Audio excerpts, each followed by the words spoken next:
Hello everyone, welcome back. Today we're going to be talking about this Beretta CX4 9mm rifle, and specifically we're going to be doing an accuracy test. Now the way this came about is that a couple of weeks ago I was testing this Federal aluminum case 9mm ammo, and I used that rifle to test this ammo, and I saw that at 30 yards it gave me a grouping of 1.5 inches, which I thought was great. And I said, you know what, let's take this out to 100 yards and let's test it out. So, you know, when I came in today, I set everything up. I bagged the rifle front and back, set up my my target at 110 yards, and basically I didn't hit anything. Now, the reason for that is that, you know, the last time I shot this, right, if this is my bullseye, basically I was hitting like right here on the bullseye. It was just slightly off to the left. The last time I did this, I did this test. It was slightly off to the left.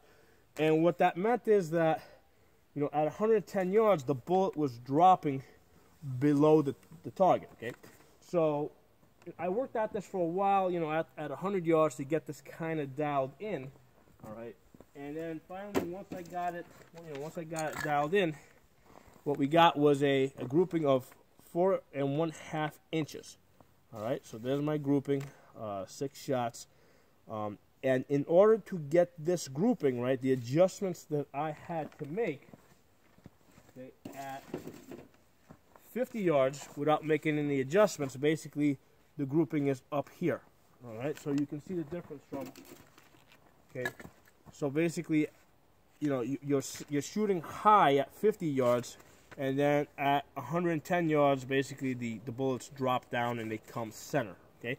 Now, when I was shooting this, there was a wind to the left, probably about 5 miles an hour, maybe even 10 miles an hour, and it shifted my grouping a little bit to the left, but that didn't affect my, the elevation. Okay. So, and then when I shot this at 30 yards, okay, this is my 30-yard grouping. Okay.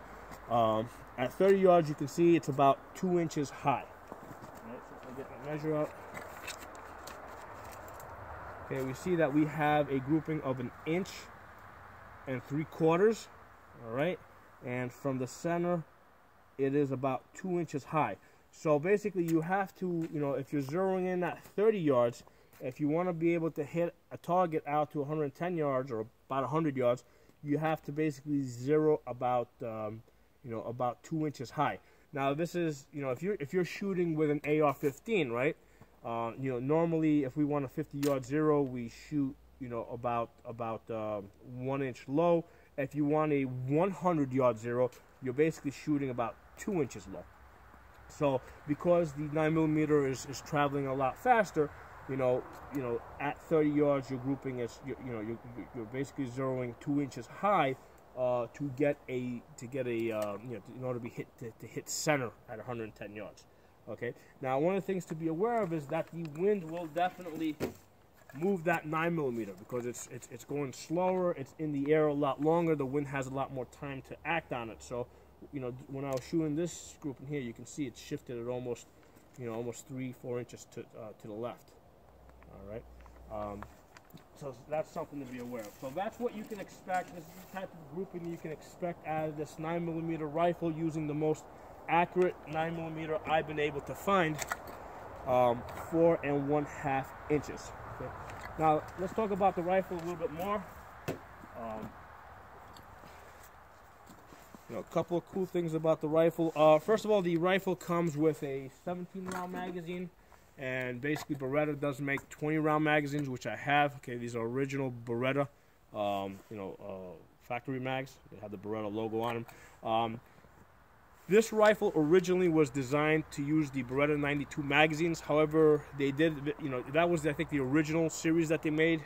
This particular one that I made, they for whatever reason, they changed the magazine. So the original Beretta 92 magazines will not fit on this rifle unless you modify them a little bit, and they're easy to modify. The modification that I had to make, right, this is a Pro Mag magazine. Okay, that's the hole, the original hole that comes with the Pro Mags. I needed to cut that hole right there. I used a Dremel, okay, and that will make these magazines fit into the rifle. The other thing I had to do to these Pro Mags is I took some electric tape and put it around the magazine so that it would not wobble. Okay, So that's something that, an idea for you guys to you can try out, and that will make these magazines work. They will work well. Okay.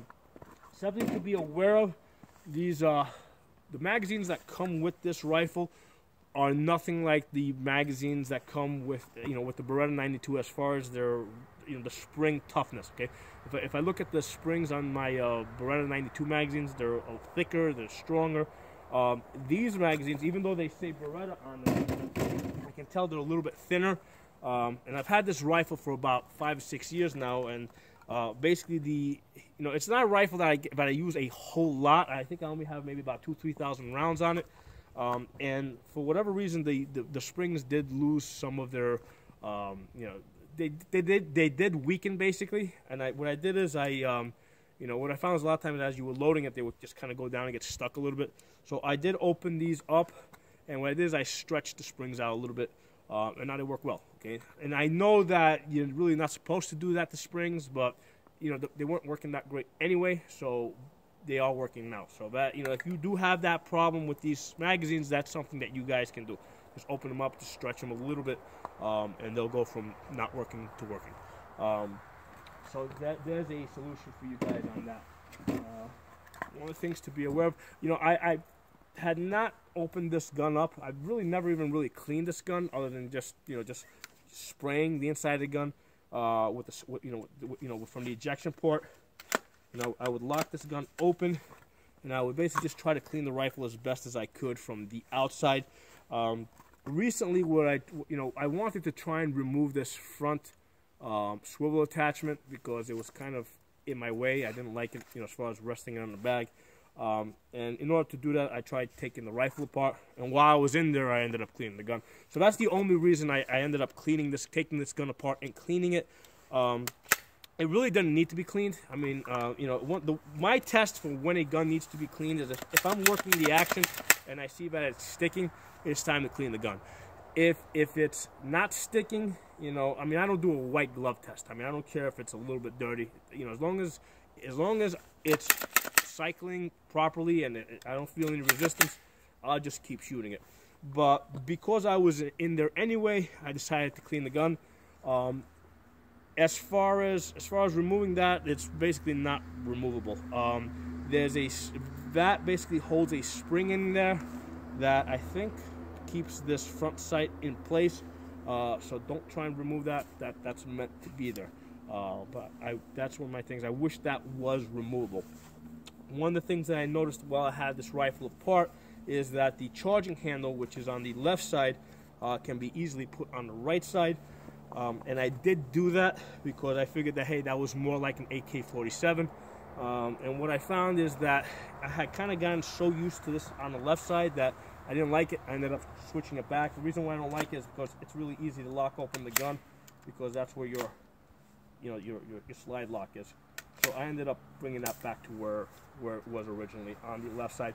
One of the things to be aware of with the charging handle on the left side is if you mount the light up here like I have, you have to put the light forward, okay, so that this doesn't hit the back of your thumb. If you move the light further back, basically as this reciprocates, it's going to end up hitting the back of your thumb. So you need that weight up there and out of your way so that it doesn't hit your thumb. Okay.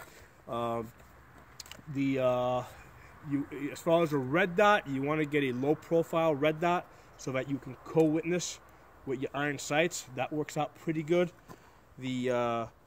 Both front and back sights can be flipped down completely. You can get them out of your way, which is the way I have this set up right now. The rear sight is not adjustable. Okay, it does have a long range, short range. Basically, it's got a small hole and a big hole. But it'll flip to those two settings, and then it'll flip out of the way if you want it out of the way. Front sight flips out of the way. If you want to adjust for elevation or windage, you do that up here at the front. There's a key that they give you, and basically the front sight screws up or down with that key to adjust your elevation. And then on the side over here, you put the tool, and that'll help you adjust, left or right. And there's a little arrow that shows you to go to the right. What else can we say about this rifle? They have a strap loop here on the side. I kind of wish they had one up here on the side. They give you a place to mount a Picatinny rail. However, I think it's proprietary. You know, it's not something that you can just, you know, order on Amazon and throw it on there as far as I know. So I really haven't bothered with that. If I really wanted to put a sling on this, I would probably attach it here, and I might attach it, you know, I might attach it to the top of the rail, or I may just go from here to the top. So that's you know, an issue that I wish they could have done better on that. Okay, they could have put, since they put a side sling loop here in the back, they should have just done something like that in the front. Or with the rifle, they should have just included the Picatinny rails that attach to this, you know, instead of making you have to hunt around and you know, shop around for it. But anyway, there are my thoughts on the rifle. And the main thing I wanted to cover in this video is its accuracy. And you know, basically at 110 yards, that's what you're gonna get, 4.5 inches. You know, with a red dot. You know, obviously with a magnification scope, you might do a little bit better. But I use this rifle with a red dot. Thanks for watching. We'll see you guys next time.